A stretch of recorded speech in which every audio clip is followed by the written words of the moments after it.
Be sure to subscribe and click on the bell for notifications on future uploads.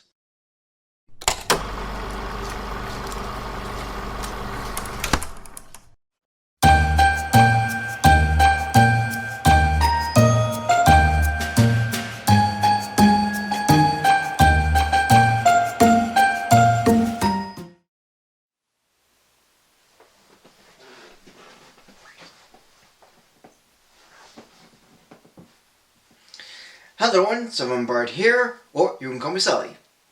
In continuing with Happy Sulli-Days, as it's the middle of the real 12 days of Christmas, I'm doing a review of a Rankin special that's from Warner Brothers for their 100th anniversary.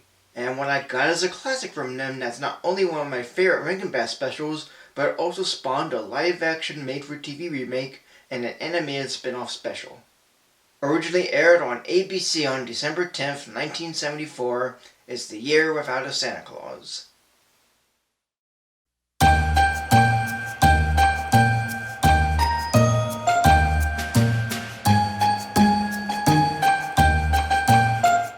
Directors Arthur Rankin Jr. and Jules Bass had made a decent Christmas special based on the book by Phyllis McGinley, with good characters, a nice story, good animation, and fun songs.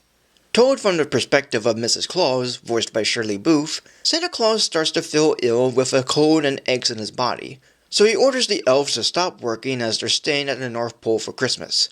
Yet Mrs. Claus is determined to have Christmas go on as usual, and after a failed attempt to disguise herself as Santa, Mrs. Claus sends two elves, Jingle and Jangle, out in the world to find if there's still some Christmas spirit left after the news of Santa's illness broke.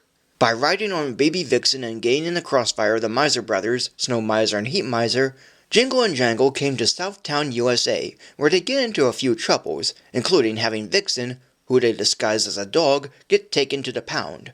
But a boy named Ignatius Thistlewhite, or Iggy, had a talk with the elves, saying he doesn't believe in Santa, until meeting Santa, who's going out as Mr. Klaus when hearing about the elves and Vixen being out of the North Pole, who convinces Iggy to believe again. And Iggy tries to help Jingle and Jangle with their situation, even to convince the mayor of Southtown the whole truth.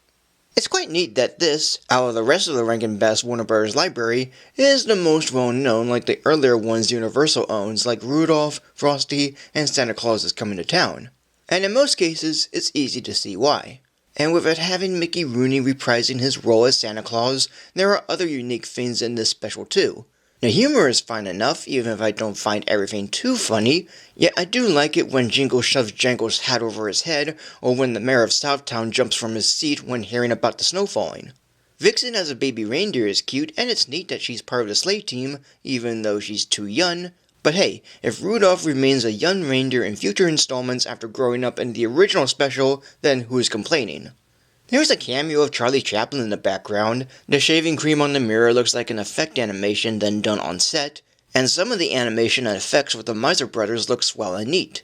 Speaking of which, the Miser brothers, Snow Miser and Heat Miser, are pretty much the show stealers of the special, despite that they only made a few appearances here, with their songs and appearances near the end being the highlights. They both have interesting personalities, cool designs, an occasional good pun, some fun banter between them, and their memorable and fun songs with their catchy melodies and easy lyrics that are basically opposites about themselves. And, speaking of the songs, the rest of them are interesting and even fun. There are a couple of renditions of Blue Christmas and Here Comes Santa Claus, the former of which felt pretty sad and nearly got me teary-eyed. But my favorite of the original songs, which includes Snow Miser and Heat Miser, are The Year Without a Santa Claus and I Believe in Santa Claus, which is one that had me teary-eyed as I felt really moved and overwhelmed with love and sadness by its melody and lyrics. However, the special isn't all perfect, and I'm willing to give the Rankin Bass specials a pass for their fun and charm overshadowing the production quality.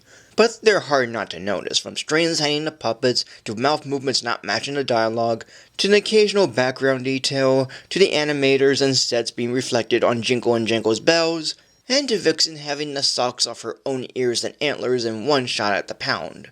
And Iggy's father as a kid is basically the same Iggy puppet but with black hair. Yet like I said, they're overshadowed by everything going on that they really don't matter. And overall, this special is pretty good. It certainly is one of Rankin Bass's better specials from Warner Brothers, and there's rarely a moment or bit I hate about it. Outside of some of its production quality, I was liking and even enjoying a bunch of it for its characters, story, animation, and songs. In short, everything about it is very decent. 3 Christmas Bugs Bunnies. And that is it. So thank you for joining me. Like, comment, subscribe, follow me on Facebook or X, support me on Patreon, and until next time for the conclusion of Happy Sulli-Days.